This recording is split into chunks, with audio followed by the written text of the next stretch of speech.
So ay magulay, ito na yung suha na galing sa bukid, ano. Ayan yung bunga niya, hinog na. So mukhang yung pagkakamarkot ko sa kanya ano na yung balat niya, nagdidikit na. So ito po yung original na ano niya, puno na galing dito sa bahay na dinala ko sa bukid, ano, na inagaw ko ng sangad doon sa aking suha doon, ano. Yan, so ngayon mukha naman buhay oh. Kasi pangalawang araw na yan ang simula nung tinanggal ko dun sa mother tree niya, ano. Yun nga yung pagkakaputol natin sa mother tree. Ito yung sa mother tree niya So mukhang okay naman. So yun nga mga gulay, ngayon mag-harvest na ako sa aking padali na suhang maliit na puno, ano. Sana maging successful tong sanga niya na tuloy-tuloy yung pagbunga, ano. So ito nga yung unang harvest sa aking padali na mini pongkan, mini suha, ano. Yan. Ano po talaga to, yung bunga niya talaga na kinuha ko sa bukid dahil pini-harvest ko na ito mga guys. Pakita mo nga yung pag-harvest natin, no. Tunay po yan mga gulay, yan. Yun, no. Talagang fresh na fresh. Yan. Sana magbigay ka pa ng mas maraming bunga. Yan. Ngayon bubuksan ko na ito. Fresh na fresh. Fresh na fresh.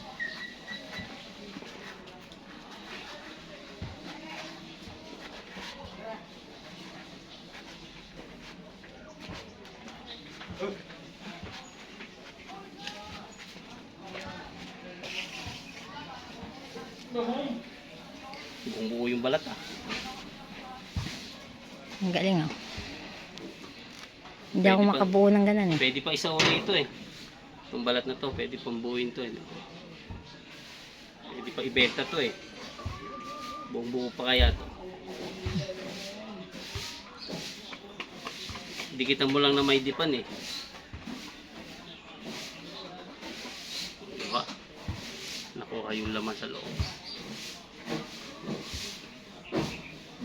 Tran! So, ito na yung ating suha. Tikman na natin ang ating suhang masarap.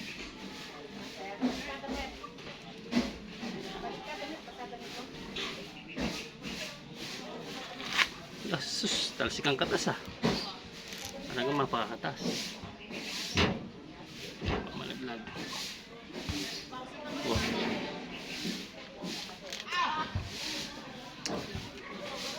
Tamis.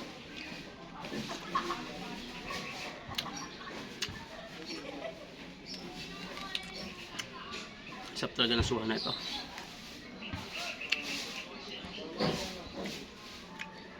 Tatalsikan yung katas niya Talagang makatas.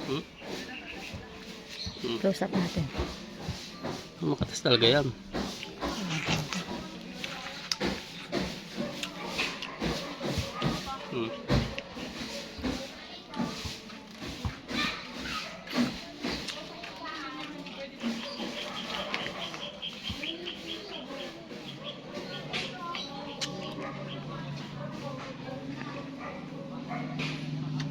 Hama yung buto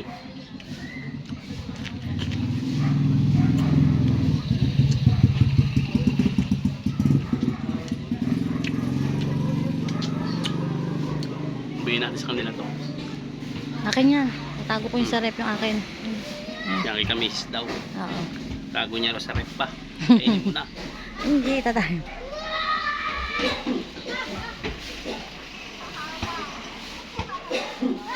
Sarap talaga. Iba talaga suha na ito. May pagmamalaki mo talaga.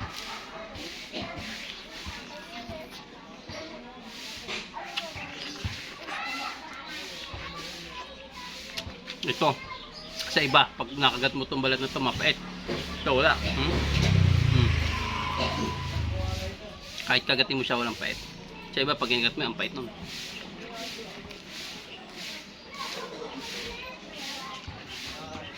Wala. Bibigay naman natin sa iba to. Thank you for watching. Bye-bye.